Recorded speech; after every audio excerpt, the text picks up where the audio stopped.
الحمد لله والصلاة والسلام على حبيبه المصطفى وعلى آله المجتبى. أما بعد فأعوذ بالله من الشيطان الرجيم. بسم الله الرحمن الرحيم. الطلاق مرتان فإمساك بمعروف أو تسريح بإحسان. وقال النبي صلى الله عليه وسلم: أبغض المباحات إلى الله الطلاق. صدق الله وصدق رسوله النبي الكريم. انتہائی واجب الاحترام دوستو، آج آپ حضرات کے سامنے طلاق کی سنگینی کو بیان کیا جائے گا۔ دوستو یاد رکھو، حضرت ثوبان رضی اللہ تعالی عنہ فرماتے ہیں، نبی کریم صلی اللہ علیہ وسلم نے ارشاد فرمایا،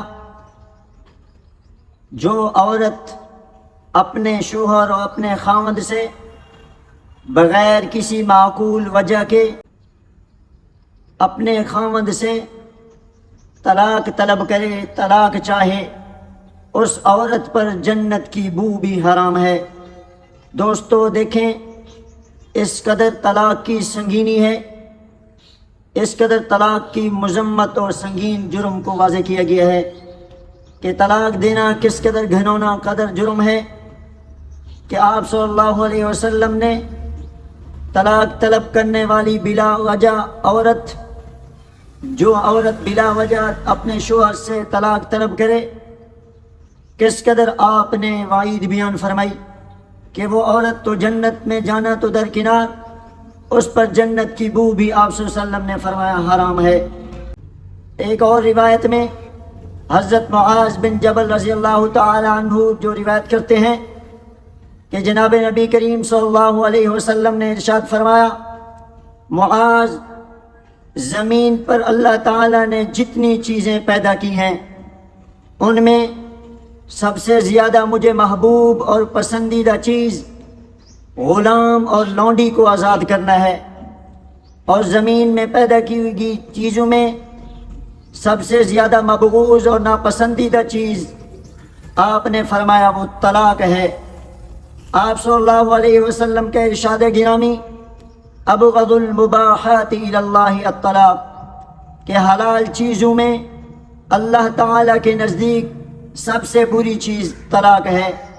دوستو، یہ نکاح کا اور خاوند بیوی کا تعلق ایک دائمی تعلق ہوتا ہے جو زندگی کے آخری لمحات تک نبھانے کا ایک معاہدہ ہوتا ہے۔ ہاں، اگر خاوند بیوی کے درمیان گزارا نہ ہو رہا ہو، زوجین کے درمیان گزارا نہ چل رہا ہو، زندگی عجیب سے عجیب بنتی جا رہی ہو، تو اس کے لیے چند شرائط کے تحت اس معاہدے کو ختم کیا جا سکتا ہے۔ نمبر ایک، پہلے تو اولاً خاوند بیوی آپس میں اس معاملے کو سلجھانے کی کوشش کریں، آپس میں اس معاملے کو سلجھائیں، آپس کے اختلافات دور کریں، اس طرح کہ وہ خاوند اپنے بیوی سے الگ ہو جائے، بستر علیحدہ کر لے اور اس کو تنبیہ کرے، اور دوسری صورت کہ اس کے اندر خاوند بیوی کے دونوں خاندان میں سے وہ ایک فرد جس کا انتخاب کر کے ان دونوں کے معاملے کو لے کر اس کو سلجھایا جائے، ان کے جو مسائل حل کیے جائیں۔ اس کے باوجود بھی اگر ان دونوں کے درمیان صلح کی کوئی صورت نہیں بن پا رہی تو اب مناسب و بہتر یہ ہے کہ ان خاوند بیوی کے درمیان علیحدگی کر لی جائے۔